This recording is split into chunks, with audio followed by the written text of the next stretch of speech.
Saya Galang Radit Perdana akan membahas tentang IP address dan subnetting. Nah, sebelumnya kita sudah membahas pengertian IP address. Di sini IP address itu memiliki dua jenis, yaitu ada IPv4 atau IP versi 4 dan juga IPv6 atau IP versi 6. Nah, tetapi pada video kali ini kita tidak akan membahas apa itu IPv6.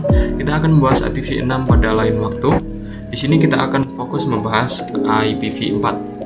Nah, IPv4 itu terdiri dari 32 bit dan juga terdiri dari 4 oktet. Nah, X ini yaitu angkanya berkisar dari 0 sampai 255. Contohnya saja yaitu IP address versi 4, contohnya 192.168.1.1. Kok kenapa tidak ada angka 0 dan 255? Karena di sini kita menggunakan rentang angka 0 sampai 255.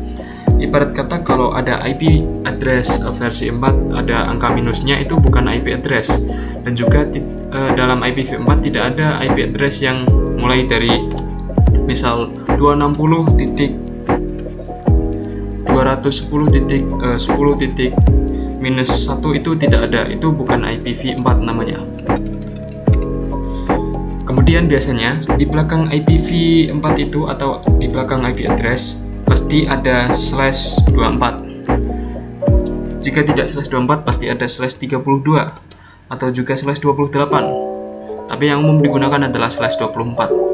Apa itu /24? Slash ini dinamakan prefix.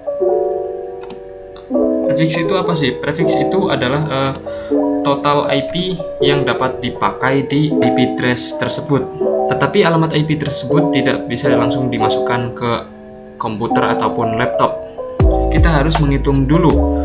192.168.1.1/24 itu total IP-nya berapa yang dapat dipakai, subnetnya berapa, networknya berapa, dan juga broadcast-nya berapa. Nah, proses menghitung tersebut kita namakan dengan subnetting.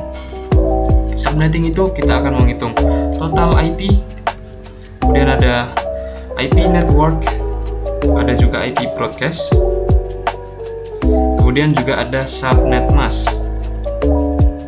Nah, kita akan membahas cara menghitung total IP terlebih dahulu. Biasanya ada dua rumus, yang susah dan juga yang mudah, tetapi saya akan membahas rumus yang mudah terlebih dahulu. Caranya yaitu kita masukkan 32 dikurangi prefixnya berapa. Nah, prefix itu ini /24. Kalau misal prefixnya 32 ya berarti kalian masukkan 32. Nah, kalian masukkan prefixnya. Nah, 32 dikurangi 24 hasilnya adalah 8. Kemudian kita masukkan rumusnya yaitu 2 pangkat 8. 8 ini kita dapat dari mana? 8 ini kita dapat dari 32 dikurangi dengan prefix. 2 ini berasal dari rumusnya karena memang sudah begitu rumusnya. Nah, 2 pangkat 8 hasilnya sama dengan 256. Nah, artinya total IP yang bisa digunakan di sini yaitu sebanyak 256 IP yang dapat digunakan. Kok 256 padahal di sini hanya sampai 255? Karena 256 itu mulai dari 0 sampai 255. Jadi 0 itu dihitung sebagai 1. Makanya bisa sampai 256. Nah, selanjutnya kita akan belajar menghitung subnet mask. Caranya yaitu kalian masukkan rumusnya yaitu 256. 256 ini kita dapat dari jumlah IPv4 sendiri yaitu 0 sampai 255. Kalau dijumlahkan semuanya ada 256 dan kita kurangi hasilnya, hasil dari total IP-nya ya yang telah kita hitung yaitu 256 juga yang hasilnya sama dengan 0. Kemudian cara menginputkan subnet mask-nya yaitu 255.255.255. Nah, baru kita masukkan angka 0-nya yaitu paling belakang. Karena IPv4 sendiri terdiri dari beberapa kelas, mulai dari kelas A sampai kelas C, dan kita menghitung kelas C. Nah, kelas C sendiri biasanya itu mengubahnya hanya oktet keempat ataupun oktet terakhir. Kalau IP kelas A yaitu oktet kedua. Nah, di sini 255 sendiri didapat dari angka terakhirnya yaitu 255 Nah, kemudian cara menghitung networknya sendiri biasanya untuk prefix 24 itu sudah ketahuan networknya yaitu 0 dan untuk broadcastnya yaitu 255. Tetapi saya akan memberitahu mengapa network dan broadcastnya bisa mendapatkan 0 dan 255. Jadi cara menghitungnya kalian ambil oktet keempatnya yaitu paling terakhir karena ini IP kelas C. Kalian masukkan saja 1 ini kita bagi dengan total dari prefix 24 ini. Totalnya ada berapa? Yaitu 256. Nah, hasilnya berapa? Di sini kita akan menggunakan kalkulator. Kita coba hitung, yaitu 1 dibagi dengan 256 sama dengan 0,0039 sekian. Nah, kita ambil angka depannya saja yaitu 0. Nah, angka 0 ini kita kalikan dengan jumlah IP-nya yaitu 256 dan hasilnya adalah 0.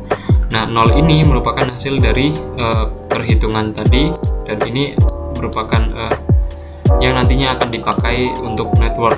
Kemudian cara menghitung broadcastnya, kalian masukkan networknya yaitu 0, kemudian ditambah dengan total IP-nya yaitu 256, kemudian dikurangi 1. 1 ini berasal dari rumusnya. Nah, hasilnya adalah 255. Dan beginilah cara menghitung network dan juga broadcastnya. Nah, kemudian ada satu lagi yaitu IP range. IP range itu apa? IP range itu adalah IP yang kita gunakan yang bisa kita gunakan di perangkat komputer. Jadi network dan broadcast ini tidak bisa kita gunakan di perangkat komputer.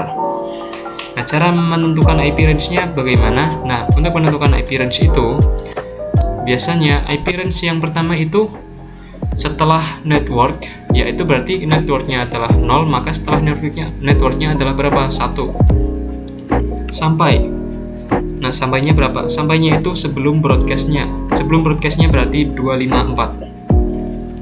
Nah, jadi kalau kita masukkan IP yang bisa kita pakai yaitu 192.168.1.1 sampai 192.168.1.254. Itulah alamat IP yang bisa kita gunakan untuk perangkat komputer kita. Nah, di sini saya memiliki contoh soal lagi yaitu 10.10.10.60/27. Nah, kita langsung saja hitung total IP-nya. Kita masukkan yaitu 32 dikurangi 27 sama dengan 5.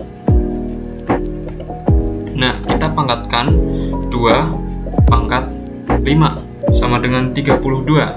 Jadi total IP-nya adalah 32. Nah, kemudian untuk subnet masknya yaitu 256 dikurangi dengan total IP-nya yaitu 32 sama dengan 224. Yang hasilnya kalau kita inputkan yaitu 255.255.224. Kemudian untuk networknya kita ambil dari oktet keempatnya yaitu 50 dibagi dengan total IP-nya yaitu 32.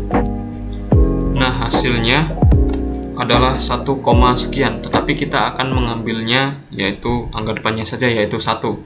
Kemudian angka 1 ini kita kalikan dengan si total IP-nya tadi yaitu 32 dikali 32 sama dengan hasilnya 32. Nah, ini merupakan networknya si prefix 27.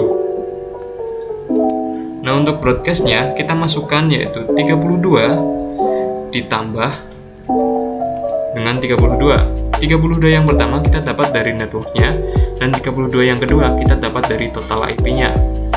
Kemudian dikurangi dengan 1 ini didapat dari rumusnya. Nah, hasilnya adalah 63. Maka IP range-nya adalah rumusnya setelah network dan sebelum broadcast, artinya 33 sampai dengan 62. Kalau kita definisikan sebagai IP-nya, maka akan menjadi 10.10.10.33 sampai dengan 10.10.10.63. Nah, ini adalah range IP yang kita dapat masukkan ke komputernya.